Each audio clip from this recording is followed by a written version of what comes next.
Okay, so 2017 is upon us, and it is going to bring a lot of very, very exciting films. Now, if there's one thing we've learned from this year, is that a lot of the films that we are excited for may turn out to be really disappointing.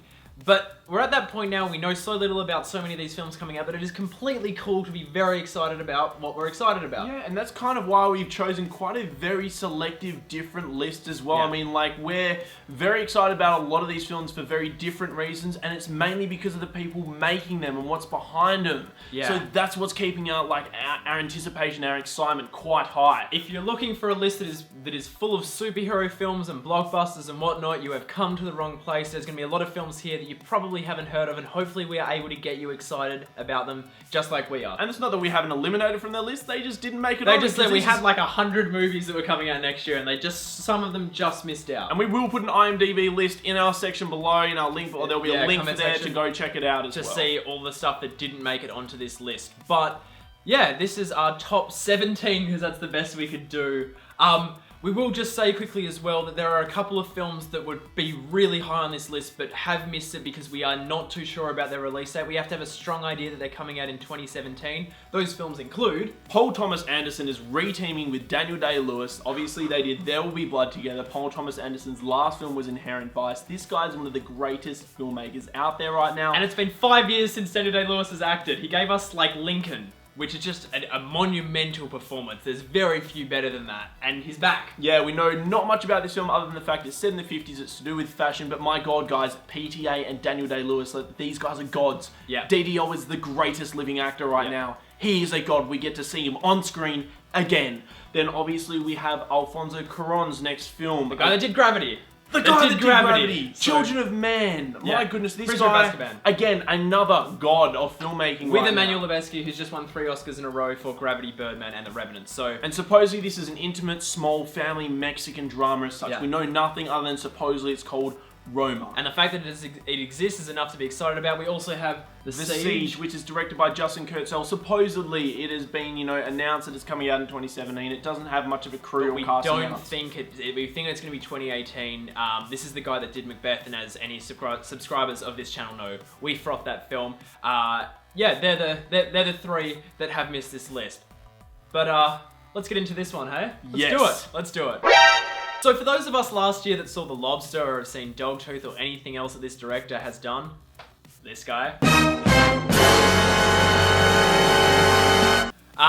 we know that he is one of the most original, talented directors and writers out there. So when you find out he's doing another film, which directors tend to do, I guess, it's pretty damn exciting. I mean, this film is called The Killing of the Sacred Deer, but I don't know how much it's even got to do with killing a sacred deer. Because it's about a teenage boy who basically tries to bring in a surgeon to, like, his family. I don't know how that works. It makes it sound like a surgeon is a wild animal, and which things kind of get a little bit hectic. Could be really weird. But it kind of sounds more along the lines of Dogtooth or that era where he's revisiting that. It's going to be very strange. Yeah, so I'm very, very excited to see what he does, and he's got a great cast, Colin Farrell and Nicole Kidman, so... yeah. This is exciting, guys. Yeah. This guy's talented. Be ready. It's going to be weird, but it's going to be good.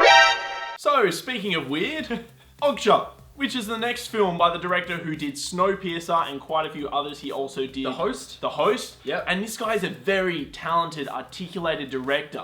A lot of people kind of brushed off Snowpiercer as kind of being quite simple, but this guy's a fucking visionary. There is so much behind this film, so much more to see than what is just at face value. Everything means something in his shots, which is always an exciting thing. This film is basically a very weird plot. Essentially, a girl is trying to stop a weird, massive company from taking away her monster called Giant Okja. monster friend. So it does kind of sound like a standard type plot, but this guy does not do standard at all. As you can see with these images of Jake Gyllenhaal, you know that this is going to be one insane ride, one insanely artistic ride that's going to be a great piece of cinema as far as we're concerned. No matter kind of how it turns out, we know it's going to have a lot of intention there, and it's going to be a great thing as a film student to kind of dig into. And it's also great to see him, continually move into Western culture without it sounding bad, more so just being able to use other great actors as well, within the English environment. So obviously Tilda Swinton, one of the greatest working actresses right now, to see him team up with her, yes please. Yeah, I'll take it. Now this was a gem we kind of stumbled across like haphazardly. We kind of just found it and we were like, This should be a really, really exciting thing. It's basically about a family that tries to pull off a heist during a NASCAR race, I believe. It's directed by Steven Soderbergh, who did Traffic. Aaron Brockovich is responsible for shows like The Nick and movies like the Oceans movies, like Ocean's 11 and stuff. We haven't seen much of his stuff, but what we have seen, we know that this guy is a really, really great director. He's kind of up there with Fincher for me in that kind of really precise style. He's got something really inventive about him. He doesn't necessarily make bad films either. That's the thing, that like, even if things don't really get pulled off, he's a great director, so things are very good. Yeah. And what's exciting about this is it's not just going to be, I think, your standard throwaway film. Like, there's going to be a lot more to work with here. And with such an amazing cast. Getting Daniel Craig to do a film on its own is and just to look an achievement. Like this. He looks ridiculous. We're keen for that. He's also on a film with Adam Driver, and Adam Driver, as we all know at the moment, does not do bad movies. His agent is fantastic, so this film must have an amazing script or something to get that kind of talent Exactly. This is just an exciting property. I'm so keen to see the trailer, so keen to see more. I'm just excited for this film. It's gonna be cool. So 2015 saw the release of Bridge of Spies, which brought us the team of Mark Rylance and Steven Spielberg, which is a match made in heaven. I mean, Spielberg's already got John Williams, now he's got Rylance. I mean, please, give us more. But anyway, this film is just one to be excited for. Spielberg is an incredibly talented director. He's doing a film a year at the moment. He's proven how good he is. Regardless of what you actually think about his films, like a lot of people didn't like the BFG as much as we did. The thing is that no matter what, Spielberg just directs the shit out of everything. Like, this guy is so good, it's kind of unreasonable. Like, I think as more people start to dive into film, people go, oh, Spielberg's kind of just, he does blockbusters and he does big scale stuff, but I don't think enough people actually understand just how good this guy is. Exactly. He knows what to do with the image. He knows how to tell things subliminally without you realizing until afterwards. Really subtle. Like, Exactly. It's really quite impressive. And to see him go back to a drama set in the 1800s with Rylance, along with Oscar Isaac, obviously his whole team back, John Williams. I'll take it. I'll take it. Alrighty, so Thomas Alfredson has a new film coming out this year, and this is very exciting. This guy did Let the Right One In. He also did Tinker Tailor Soldier Spy and hasn't done a film since Tinker Tailor. Which and was that like film years ago. was a masterclass. Obviously, Bailey hasn't seen both of those films, but he's going to be watching both of those films because this guy is talented. Now, I read the synopsis and I was like, yep.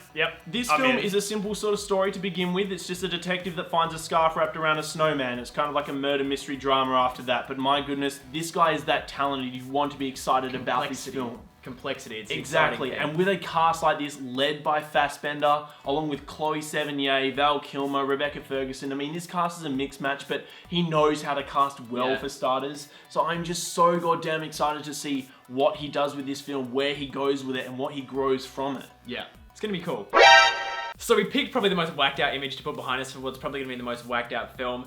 When Edgar Wright does a movie, it's something worth being excited about, and I don't think we ever really realized until starting to dabble into like video essays and all this kind of talk about people who know much more about film than us online, just talking about how great Edgar Wright is, and pretty much he's part of the reason why we just don't accept trash in comedy anymore, because this guy is an inventive genius. So the fact that he's doing this film, which is basically about a young guy working for a crime boss who gets drawn into doing a heist that is doomed to fail. And this is very exciting because this is original. Obviously, Edgar Wright is kind of wrapped with his Cornetto trilogy, even though it's kind of the weird and wackiest trilogy ever. But obviously, finishing up with Simon Pegg now, he's got a whole new cast in, and it's just so exciting to see what he's going to do next with this, because obviously he did Scott Pilgrim, and that was just completely out there. Yeah. So I'm keen to see him get back to some roots, and obviously after the Ant-Man fail and whatever the hell happened there with Disney, where we could have had one of the most revolutionary superhero films of all time, I feel like he's going to come out driving with his middle finger towards Disney going, fuck you, I am actually better than everyone else, like fuck off. So I'm really, really excited for this. Who was in the cast again? Lily James, John Hamm, John Bernthal. This cast is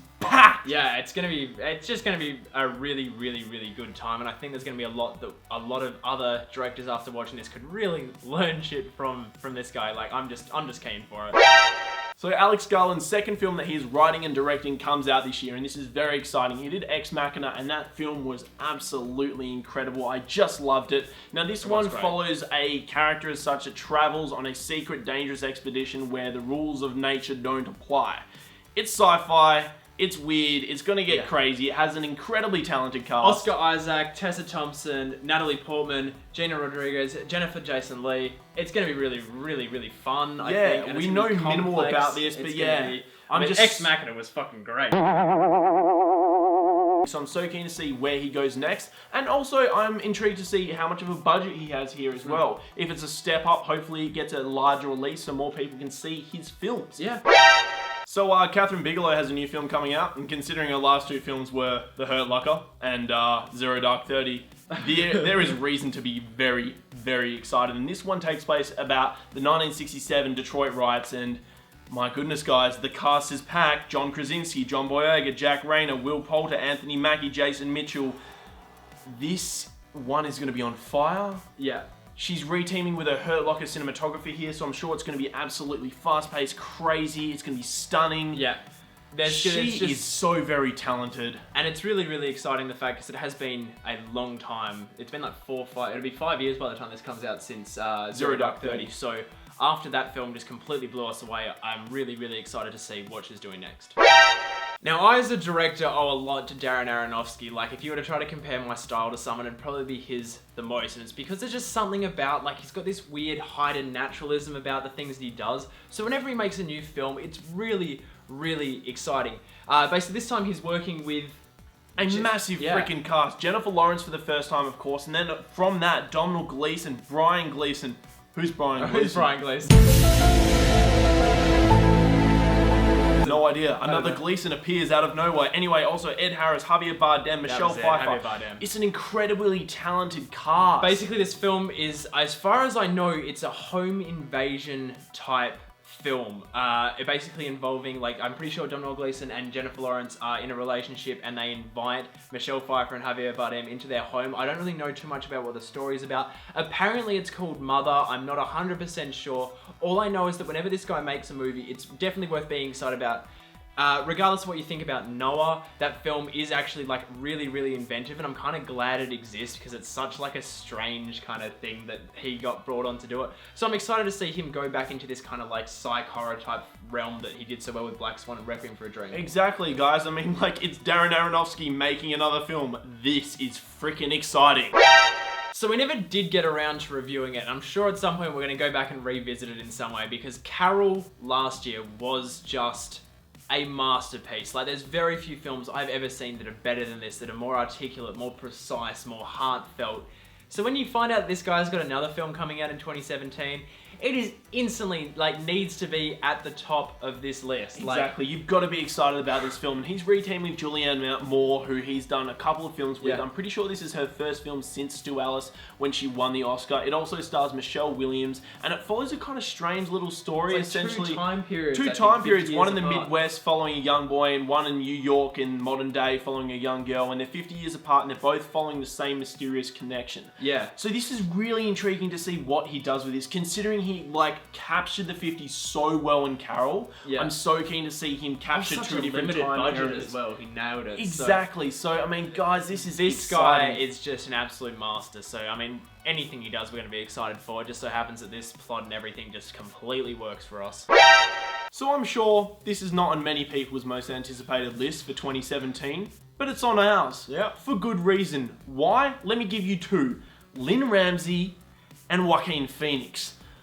She is one of the most talented and kind of underrated directors out there. She did Ratcatcher, Morven Callar, and We Need to Talk About Kevin. She hasn't done a film since that film in 2011 or whenever it was released. So there's like 6-7 years between this. And this one follows an ex-army war vet who tries to save a young girl from a sex trafficking rig, and it just goes horribly wrong. Everything's just a total disaster, and this is just the kind of role that you want to be seeing Joaquin Phoenix in. And from the couple of, like, little behind-the-scenes shots we've seen of this, like, I know it's not much to go off, but I really feel like, I mean, Joaquin hasn't done, like, a really great role, I don't think, since, like, Her. So, like, we love him. We think he's fantastic. We're just always excited for whatever happens next. And this pairing with Lynn Ramsey is just super exciting. And considering Lynn Ramsey has done such minimal amount of films, it's so exciting to see her do another one. Much like Paul Thomas Anderson, these films grow over time and get more and more appreciation for them because they are so deep and complex. Oh, that's exciting. We've actually got a blockbuster backup again. Heyo. We have a real blockbuster backup, because for those of us that have stuck with the franchise and have seen the previous 2 Planet of the Apes films, you guys know that we're getting something really special here. Like, this is not your run-of-the-mill action blockbuster type thing. This is, like, super smart, super complex, super rich, super deep type stuff. And Matt Reeves has come in since, like, obviously Dawn of the Planet of the Apes, which was just incredible. Just came out of nowhere and we were like, fuck, that's like really, really good.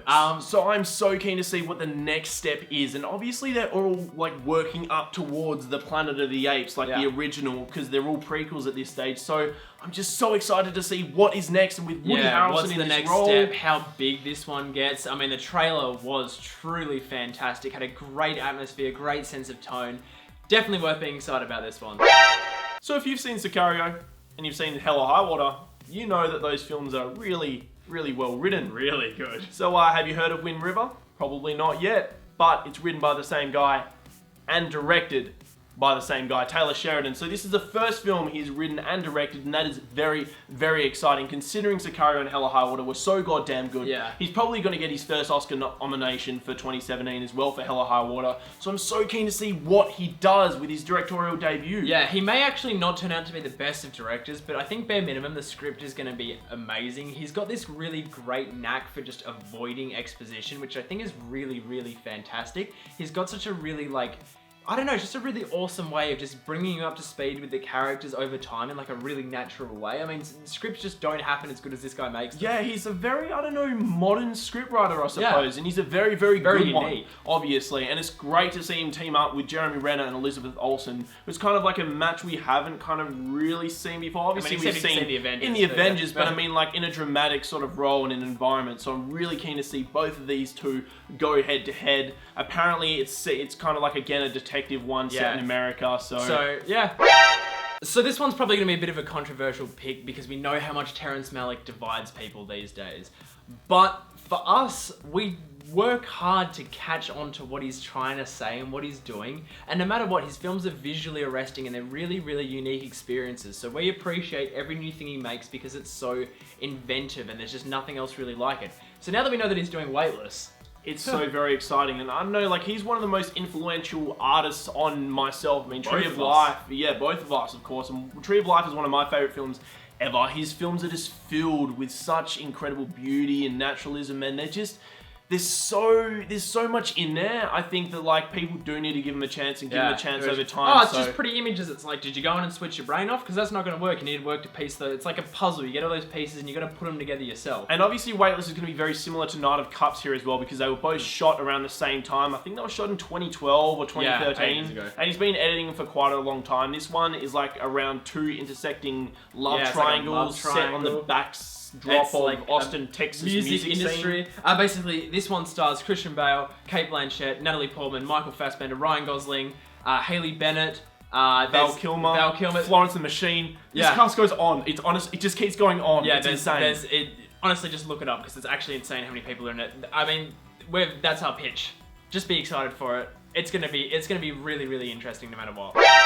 So guys, we've already done 2 trailer reactions for this film, and we are very, very excited because Christopher Nolan is doing a World War II film. Oh my god. Yes, please. What happens next? What happens after you go to space? I've always found this like a really, really weird thing. I feel like once you go to space, it's like, that's the maximum inventiveness you can get. But I like the fact that he's brought it back to Earth, and it's the first time he's dealing with like a true story. It looks like he's taken people's advice on board. He's gone like, oh, maybe I do cut too much. Maybe I'm not patient enough. Maybe I could become a bit more of a director rather than just focusing on the words. And I think here he's got a really big Kubrick influence. It just looks fantastic. I'm really, really keen to see how this turns out. He's once again re-teaming with Hoyt van Hoytema. He obviously did Her. He did a lot of Thomas Alfredson films, and he obviously did Interstellar as well. And this guy's incredibly talented, and the images we've seen so far are absolutely beautiful. He's got an amazing cast. Mark Rylance, Kenneth Branagh, Tom Hardy, and obviously led by a complete newcomer, and also stars Harry Styles, which is a genius casting hopefully they get some people in through the door to go and see what's probably going to be a really fantastic movie. Now, there just isn't really much that needs to be said about this. As much as people seem to be just absolutely shitting on The Force Awakens as of late, we're still getting another Star Wars. It is directed by Rian Johnson, who did Looper, and may I remind you, he also did the greatest episode of Breaking Bad, Ozymandias. For those who have seen it, we know, you know what I'm talking about. That's a really, really exciting pairing. And he also did Brick as well. Yeah. I mean, this guy's a small indie director, and he's coming onto his Star Wars film at a time where they really need someone who's going to bring a lot of intimacy and love. And I guess experiment a few inventiveness things. for those of you who want to harp on about the New Hope thing with Force Awakens. Exactly, but just you know, don't- like, anyway, aside, Force Awakens was incredibly well directed, and it was, you know, like a high-paced action film, because that's what JJ does best. Yeah. For Rian Johnson, I'm so excited to see him come to the Star Wars universe and bring some storytelling elements that he is very good at, and just attack this film, attack this world, attack this universe, and just continue the story of Star Wars. We're really, really keen to see how it develops and where it goes next.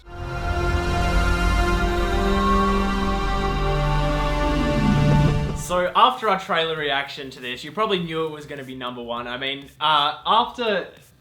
this team, let's just start off with that before even talking about the fact that it is a sequel to the Blade Runner, like that movie.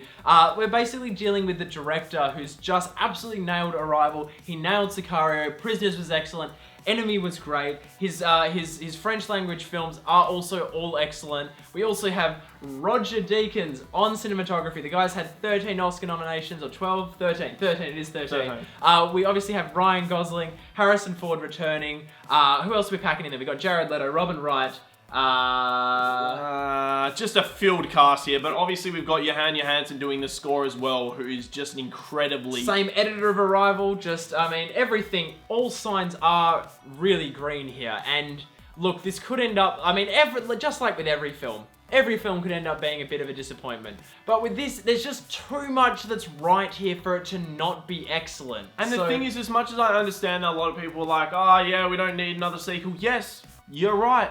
We don't need a sequel to Blade Runner, but the thing is, we're getting one. We're getting it, and we couldn't have asked for a better crew and cast to bring it to us. Plus, just being able to travel back to this universe and this world of Blade Runner gets me very, very excited, because I just want to see more from it. As much as, like, yes, Blade Runner is perfect and is an incredibly great film, there is so much more there to explore, and I'm really keen to see what they do in their first step in exploring that. It exists, and we'll take it. That's our number one pick. Woo! So that concludes our list of 17 most anticipated films of 2017. That's not even scratching the surface of how much great stuff there is below those 17. Like, this is a very, very exciting time to be a film lover, a film creator, a film anything, just as much as you enjoy films.